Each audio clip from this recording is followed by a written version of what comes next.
Hello, hi, welcome to my channel Deep Realm. My name is Siddharth. Today I want to explain you about the concepts in Python which is mainly focused on functions. I just want to introduce you from the basic functions to the advanced concepts. From here you can build your own foundation and you can have in-depth review of each concept. So let's start. The first thing I just want to explain you about a functions in a Python. Just a basic first class function. So what is a function basically?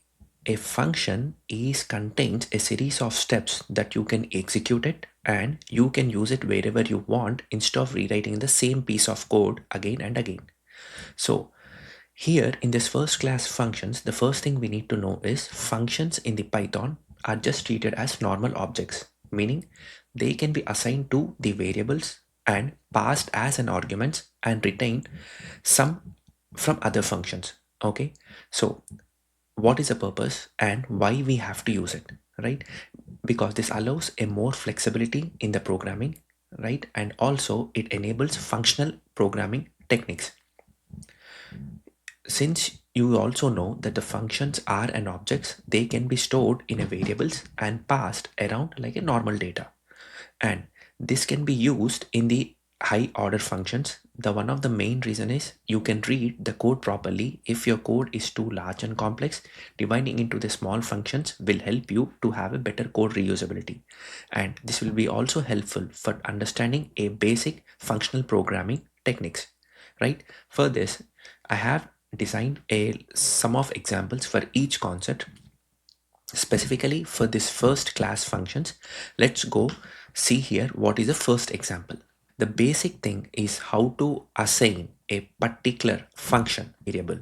Here I have created a normal function which specifically called a greet. The function name is greet and I want to pass a variable called name.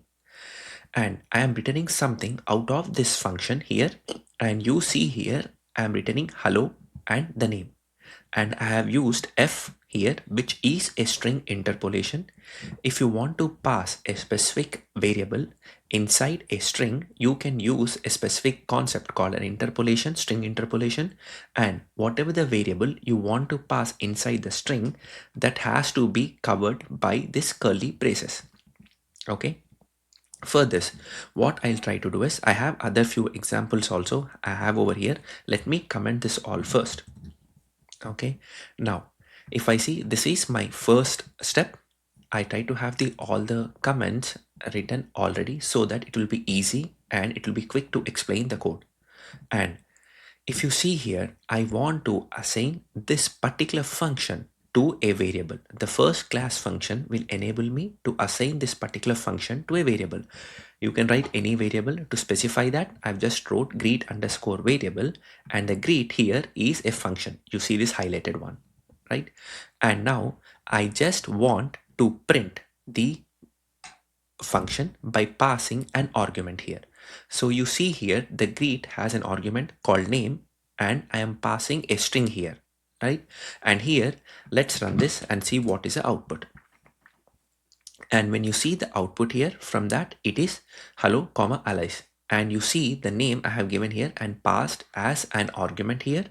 And whatever you see here, this is a variable and I'm assigning a function to this variable. This kind of things is also usually call it as a first class functions, right? Now I just also want passing a function as an argument. Okay, let me also uncomment this particular things and see what happens. Now in this particular example, I want to call a function from my own new function, right? If you see, this is call function is a function I'm trying to create it, and I have two arguments here. One is a function I want to pass it and also the another string argument, and I want to return the execution result of this function which I'm passing as an argument. Now if you see this, I'm printing that particular function passing another function inside this current function and also a string. This greet is just coming from the top here. I'm just using that function, and now you can see as I am passing specifically a particular function name called greet as an argument in this function. Let me run this. And the expected result you see here is hello Bob. So what's happening here, to quickly explain you, I'm running this particular function. It will go here and it has two arguments, which is the function which is called greet and also a string I'm passing as a Bob. I'm trying to return the value of a function, right? And if you see here, I have this function and this function name is the greet. It will go here. It needs a one argument called name, which I'm passing it already here, which is this argument function of Bob and the greet of Bob, and it should return the hello Bob. That's what it is returning here. And the other thing also, I just want to show another concept here, returning a function from another function. Let me also uncomment it and quickly go through it. You will understand it clearly what I'm trying to say it. So, for example, I have a function inside and another function, right? So suppose this is my inner function and this is my outer function. So I'm just writing a common example, a simple example, a function. Inside that, I want to write another function, which is possible in Python, right? So this is my inner function. I'm just returning it a string called inner function call. And if you see that whenever I am executing this, there should be a return statement which I have written here, and the return statement will be the result of this inner function. And now if you see here, I am assigning this particular function to a variable, as we heard about in the particular here with the first class functions. What we have doing the example here, we are continuing here, right? And you see here, I'm just printing this function reference. Okay, and now when I run this, the expectation should be here, inner function called. What's happening here? I'm just returning a function which is the inner function of the main function, and I'm trying to return the value out of it. And when I'm assigning this particular function to a variable, I'm trying to run that particular variable which is a function, and when you see it, the output statement, it says inner function called. This is one of the concepts. And the second concept I want to just go through with you is, and the second concept which I want to go through here is higher order functions. Let's see what. A function that takes another function as an argument and also returns a function. Actually, its main purpose is to reduce the repetitive code, because the instruction sometimes you can put it in some function and you can use wherever you want in the whole process of your code. This helps a quick readability of the code, and there will be no duplication, right? You won't be writing the same particular rules again and again, which causes a lot of confusion. And if there is a change need for that particular repetitive process, you have to change in all places. This will avoid that. And there are several functions like map, filter, and reduce usually uses concepts to apply these transformations efficiently. Now, straightly we'll dive into the particular example. I have some few examples. Let's go step by step here. So I'll comment this out. And I'm using a specific package, a module called tools, and from there I want to use the reduce, right? If you see here, the particular example I want to use it here is, I want to pass a function inside another function to get my resultant output. Simple, my input is this, and I want to get the square of each number here and store it in a list, which is my output. My expected output should be square 1, 4, 9, 16, and 25. How I'm going to achieve that?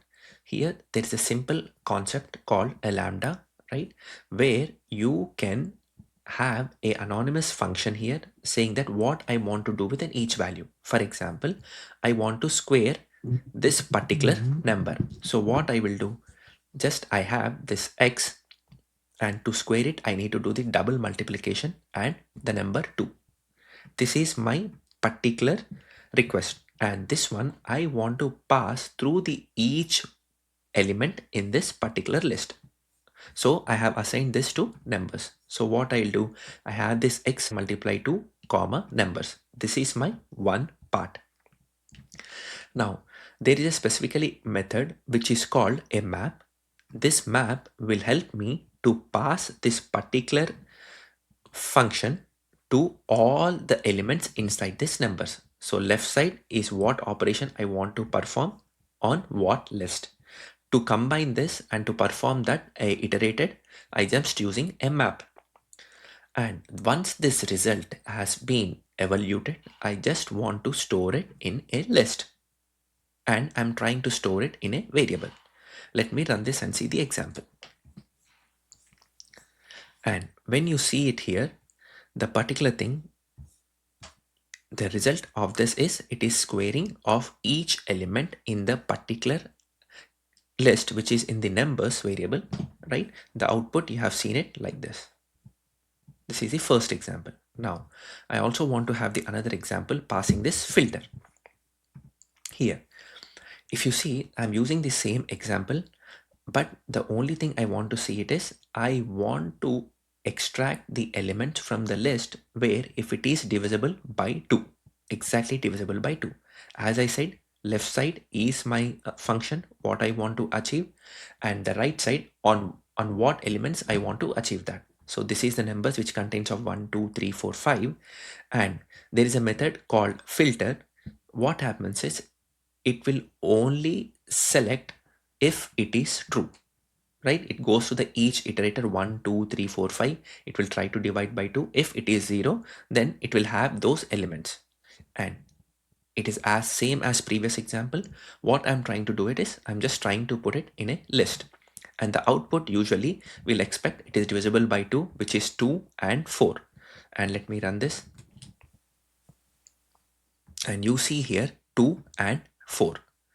And also let's go with this third example. And here I'm using another method called reduce. If you see here, it is the same thing.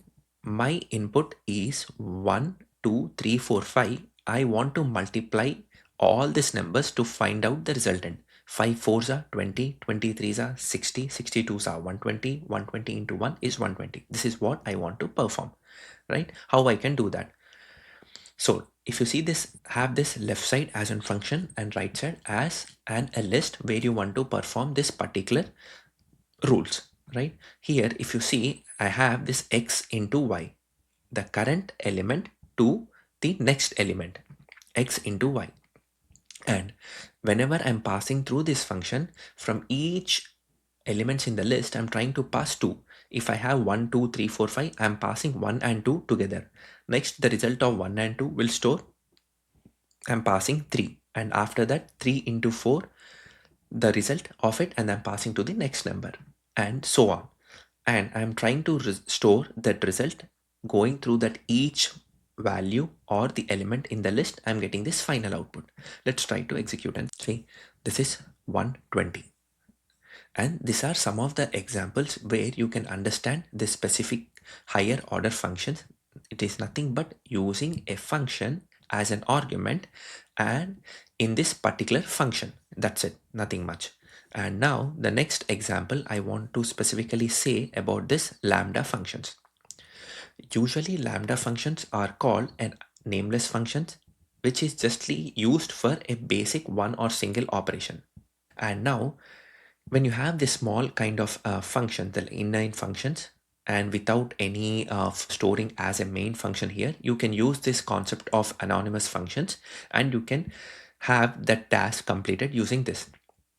It will also reduce this unnecessary function definitions and improve this readability for a one-liner functions. Let's also understand how this code works.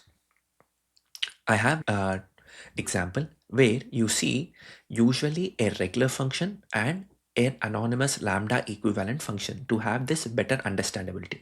Usually if I want to add a two variables with a int or anything, I'll just say, okay, add a comma b. I want to pass two values as an argument and return the sum of these two. That is usually the thing. And how you can do this lambda equivalent? Simple. I'll use a particular thing called lambda and I just want to pass two arguments a comma b. What I want to do with this particular arguments, I'll just add it. Okay, and I'm storing this particular thing in this add lambda variable. If I want to perform or run this particular function, usually for the normal function you'll have this function name and also the arguments. In the same way, you'll also do for the lambda. Instead of creating this function, I'm just using this one-liner thing so that you don't need to have to save this function or unnecessary extra lines of code. And you see here, add lambda 5 comma 10, the resultant is 15. Let's see and run this. See here, from the normal function or the lambda equivalent function, we have this same result, and this will save you in one liner of code, saving that in the result of add lambda, and that's it. You can pass the variables to it and you'll get the result out of it. And next most important concept is a closure. So what it is, it's usually in the concept of this data encapsulation. What happens here is a function can capture variables from that particular scope, and you can access them or retain them even after the function has been enclosed or finished the execution. The inner function, whatever you have, maintains a reference to the variable in the outside function. That's it. So let's go dive into this example so that you can understand. So for example, I have a function and I want to write another set of instructions having an inner function. So my major motive here is I have this variable. I just want to pass this to the inner function. Since this function, inner function, is also part of this outer function, you can easily pass this argument, whatever you pass on the outer function, you can easily pass to the inner function. And the returns, if you see it, I just want to extract the result from the inner function. So from this outer function, the return statement I have wrote as an inner function. And same as the previous concept, the concept what we have heard is this function, we are storing it as an variable. This function is treated as an object. And this outer function needs an argument message. I'm just saying that hello closures, and I'm just trying to run this particular outer function. And if I run this, the expected example is hello closure. So I have this, I'm passing the variable value here, the argument value here, it passes to this inner function, and since the return says inner function, it goes to the back and it will go to the inner function, it will print that message, it will print to the output console, and you see here hello closures. This is one of the concept. And next concept is the decorators. Decorators is nothing but if you have a function already and if you want to modify the behavior of that function, instead of writing the whole code again with the simple changes of the behavior, you can just include that particular function and modify the behavior accordingly without changing the whole code, which is just to wrap the function dynamically, and where you can apply this modifications for authentication, logging, and other things, etc. Right? Using this function wrappers, you can extend the functionality of a particular function into the new function. So let's dive into this example. For example, I have a particular function which says hello, and I am just using hello world. And now what happens is there is a function already which I want to print some statements before executing this function. So I added a thing called @decorator. So what happens, whatever the rules or the series of steps or sequence of steps you have it here, it will be implemented inside this say hello. So let's see how it works. You can give any function name to represent this concept is called decorator. I've just stored it as a decorator, and here I'm trying to pass a function as an argument. And now I am creating a wrapper function to achieve something. So in this wrapper function, I have series of steps. Think about this, just a print statement. And here I have this function where you have an argument here and which passes here and will do all the sequence of instructions. Whatever you have in say hello, it will go here. It will always run. What are the instructions are here? It will print out or it will return something. And you see here also once that execution has been done, I'm just saying after function execution. And you see the return statement here as a wrapper. For this decorator, I have a return called wrapper. Wrapper is a function. It will execute this series of instructions. Now, let's see what happens when I say hello. This is my say hello. So whenever I say hello, This one will go here in as an argument and function, which is this say hello, and next it will go to the return saying that this is a wrapper that needs to be executed first.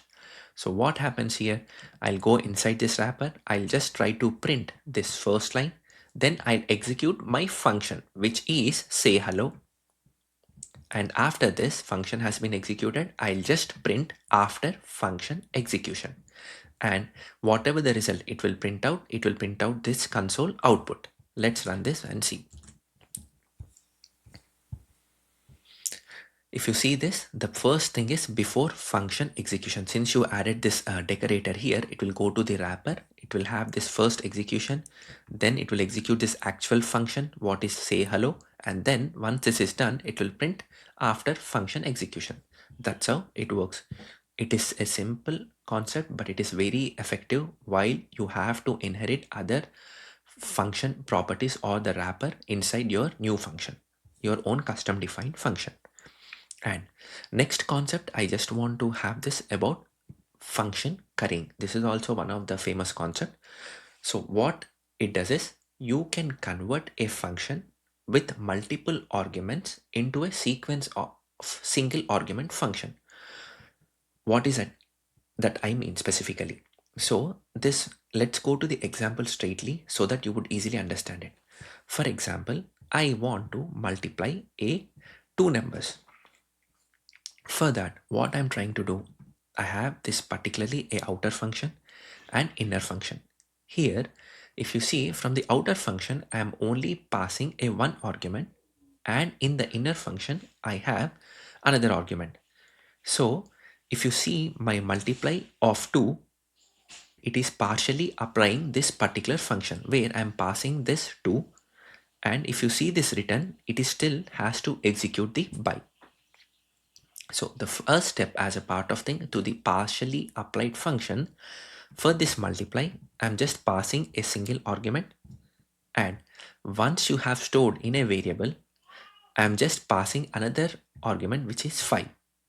And this is a beautiful concept where you can see I'm passing the first argument here and the second argument here in the double, and you will see the result of the multiplication, which is 10.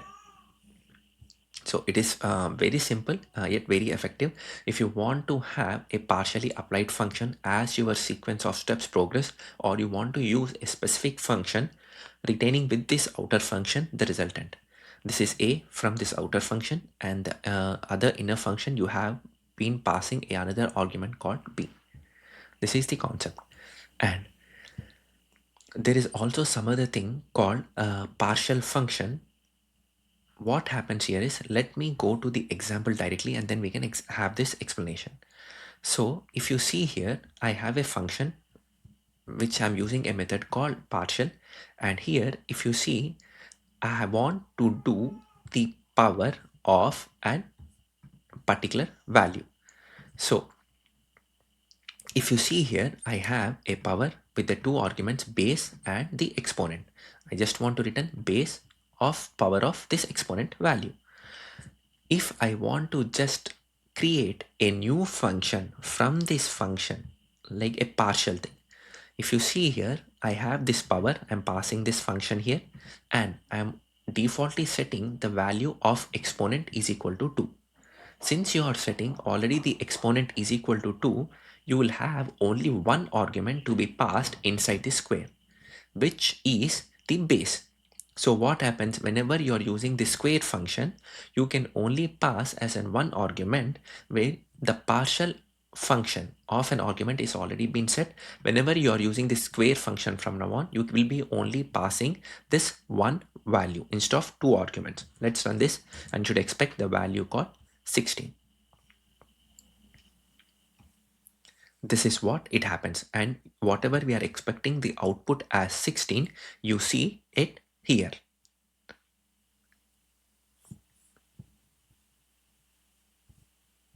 And this is some of the concepts as a part 1 series I want to explain it. Please let me know if you have any questions in the comments so I can explain it more in detail on this specific concepts. Please don't forget to subscribe my channel, and If I'm missing any of the concepts, please let me know, and or else even if I am fast, please let me know so that I can improve from the next time. Thank you.